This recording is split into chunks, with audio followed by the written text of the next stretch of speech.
Welcome to Simply Joy by Kristen. I'm Kristen, and I'm so glad you are here. Hello, friend. Welcome back, or hello if you are new. I'm just so glad you are here hanging out. So let's start with some fall stuff, and I pulled out a lot of my favorite elements. You're gonna see Roy cycled, you're gonna see Connie, you're gonna see JRV, you're gonna see IOD, you're gonna see Paint from Debbie, DIY Paint, and more. I had a lot of fun. There's some projects that are simple, there are some projects that I have lots of layering. Oh, and there was a request to do a Ghostie tutorial. So let's get started. First up, let's finish a couple projects from last week. This first one was inspired by Ghostie from last year. She's my OG.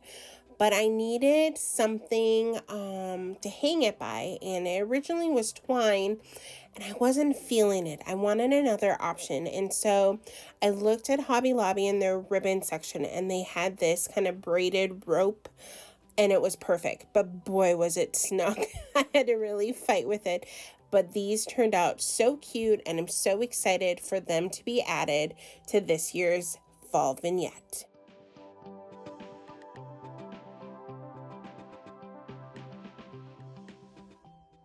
I took one of Connie's Halloween papers.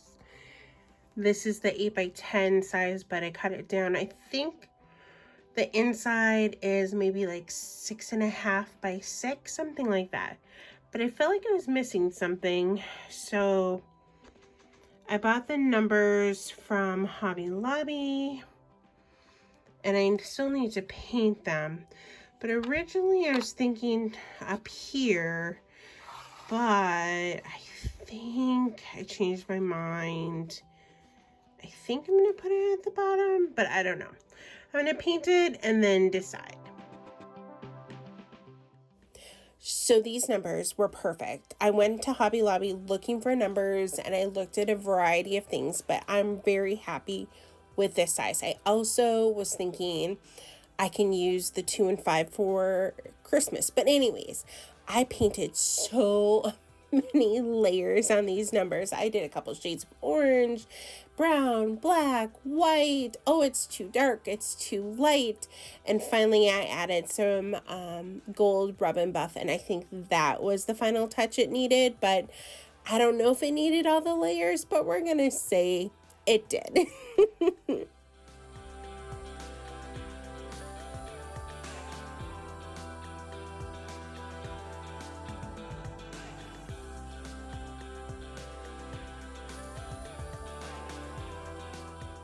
I was so excited for this project because I got this new tool, and I love working with vintage frames, and lots of times they're missing those tabs to hold in the back, and I finally decided to invest in this tool, and this was me trying it out for the very first time. And as you can see, I probably put a little too many tabs in this one because it was just so much fun trying it out for the very first time. I love how Connie's paper turned out in this. I think the numbers were that final touch, and this piece is going to look so good in the vignette.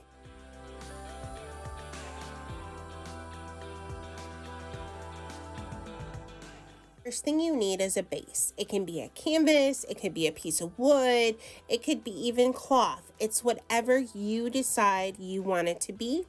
I got these in a clearance section in Hobby Lobby. The second step is your background color. I chose black this time because the first ones you saw earlier had a lighter background, and so I wanted to show you a different option. Third, adding interest to your background. Technically, this could be optional, but for me, it is a must. It could be a stamp, it could be dry brushing, it can be adding maybe a layer with paper, it could be stencils, anything to add some interest to your background so that it's not just flat. time to start painting Ghostie. So you'll notice that I did put my brush down in the middle, and that was just in case there was too much paint on it. But the shape you're going for is an upside down U. And the best part is when you're creating Ghostie, we're not looking for perfection. Actually, the imperfection is what is going to make Ghostie so adorable.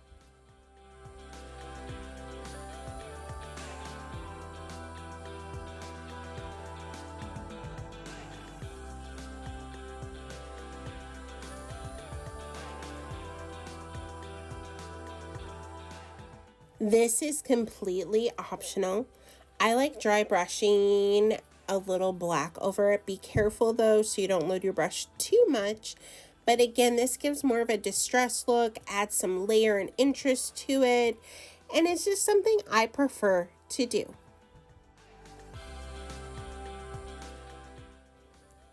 What step are we on? It's time to paint the eyes. And so I have learned I prefer in more of an oval shape eye.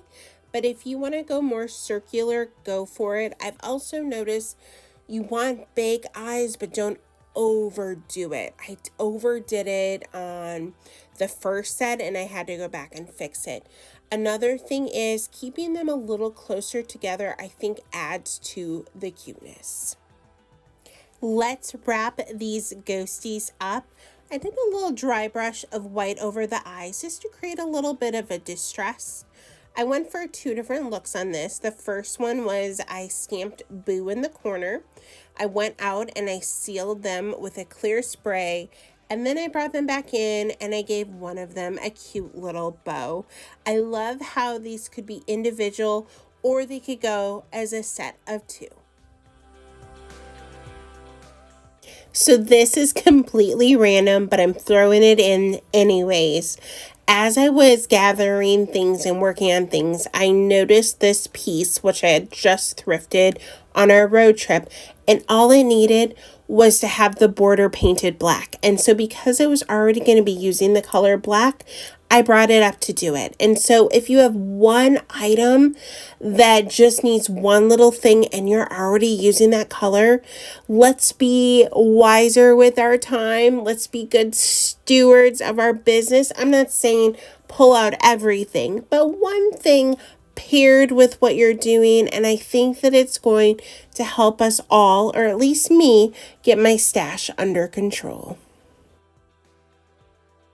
This paper from JRV, the Ravens, is so cool. I purchased mine from Heather from Create Your Own Cozies last October. Oh, I know. It's okay though. It's okay. I didn't get to it last fall season, but I am this season. I needed a frame that was going to fit it, and that's approximately an 8x10. Went into my stash, and guess what? I didn't have a lot of options, but I did have this one that I had just thrifted.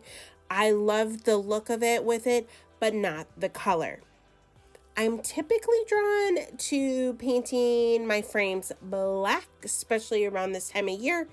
I asked a friend though to see like what other color could I go with.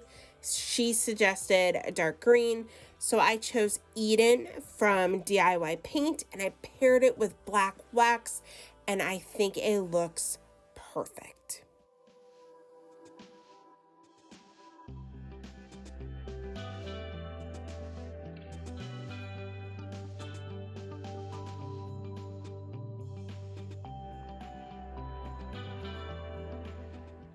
When you think you are done, you put the back on, you turn it over, you even take a front picture, but you go to move it and realize that the back is part of the side, and you should have painted that too. Whoops.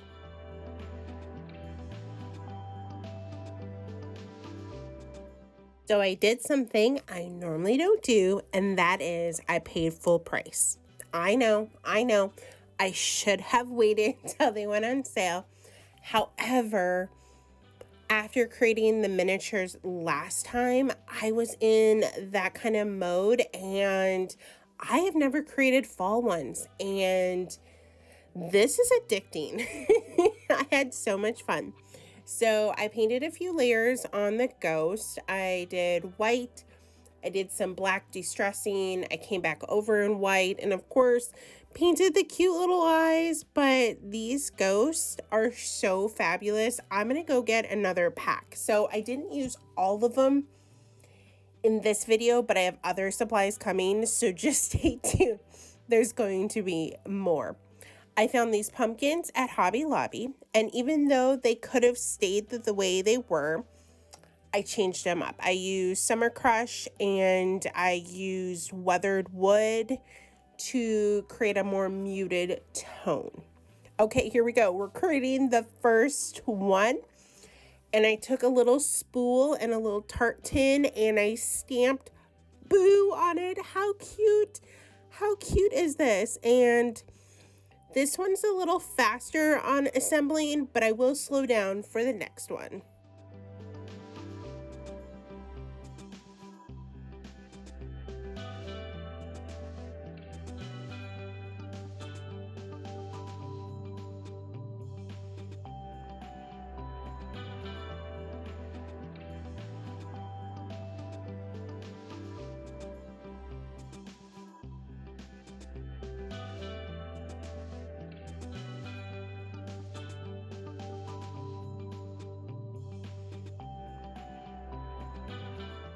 I absolutely love the color Cast Iron by Fusion Paint, and I painted the next two bases that color. Okay, let's get started and kind of talk about my process.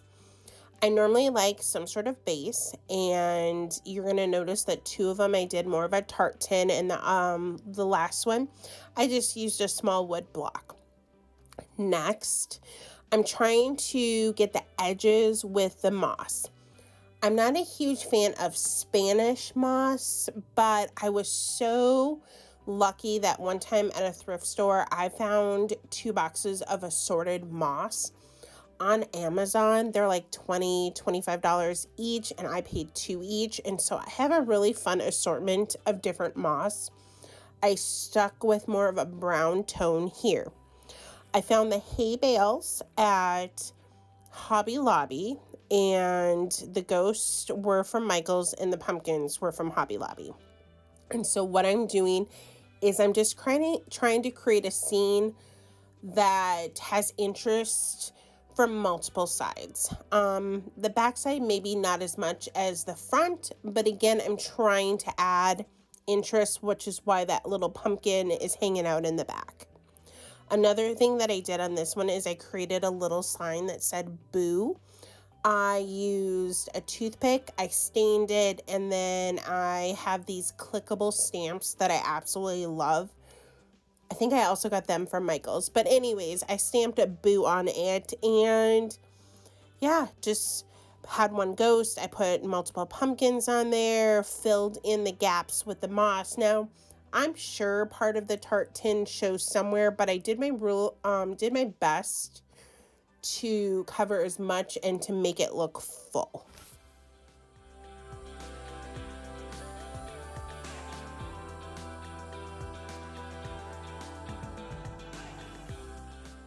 The last one, I am showing you the base and the final reveal.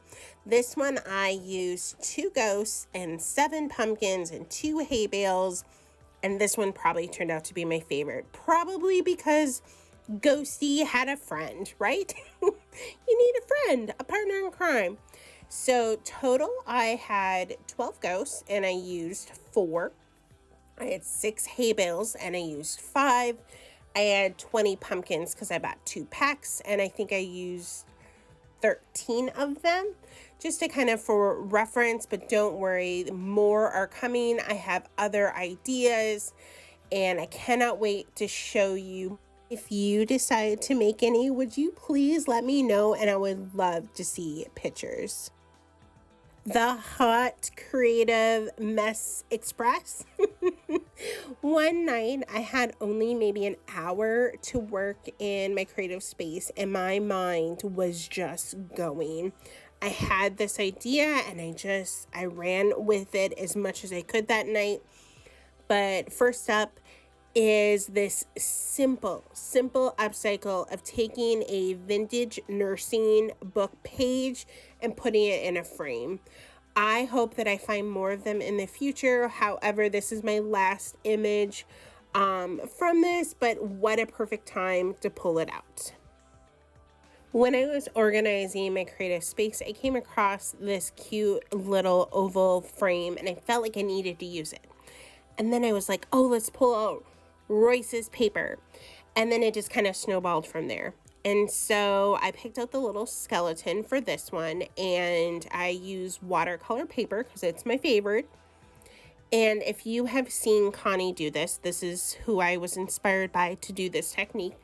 But she takes the crackle stamp from IOD and she stamps the paper behind or the painted base behind, and it allows some age to come through. I also did a little bit of stamping on top with it, and then did some distressing with Tim Holtz ink. Vintage photo. Love, love, love the distress ink. Originally, I was going to leave the frame as is because I wanted to look like it had always been there. But when I compared it to some other pieces in my collection, I knew I needed to paint it. And I painted it the cast iron from Fusion. Okay. Time to assemble it, put it all together, using my brand new tool. I'm so excited. And this is an itty bitty little fragile one. And it's a little bit more snug to do it. And I go for it. And yep. Oh, okay. I should have learned. Don't do it. Don't do it. Oh, she did. Oh my goodness. Thank goodness I was able to glue it back together and it didn't end up being a casualty, which it's a skeleton, so that's kind of funny, right? Ironic, but I have used this tool on multiple frames now, and this is the only time it's happened. And I think because it was smaller, I think because it didn't lay properly, and I was messing too much with the hanger at the top. I ended up pulling out that tab because it didn't lay flat, but it's so small that 3 of them is enough to hold it together. But oh my goodness, I thought, oh no, did I lose this one? But I think it turned out really cool. Here we are on the last project of this video. I'm using Royce's paper again, trying to use as much of the face and, is that a crow or a raven? I'm horrible with my birds. But anyways, trying to get that all into the oval. So while I am figuring that out, let's just talk about the frame. I decided to paint it the Fusion because once I painted the skeleton one, I painted this. And I have 3 layers. I have the water paper, I have chipboard, and then I have cardboard. And so again, that's giving me my base since these frames didn't come with one. Okay, I pulled out one of my dictionaries, and even though I took the time to find words that went with it, like skull, brain, anatomy, I think memory, I don't even know if you see any of the words that I picked out, but I need you to know, and I know that I was very intentional on the pages that I used as my background. And here it was. Do I cut it out or do I not? And I think I made the right choice. I also cut out a few other elements from the page. Some of them I used, some of them I didn't. But I love how this turned out. So I have the frame, even though it's not attached, and the head there just to help me figure out where to put the second layered pieces to go.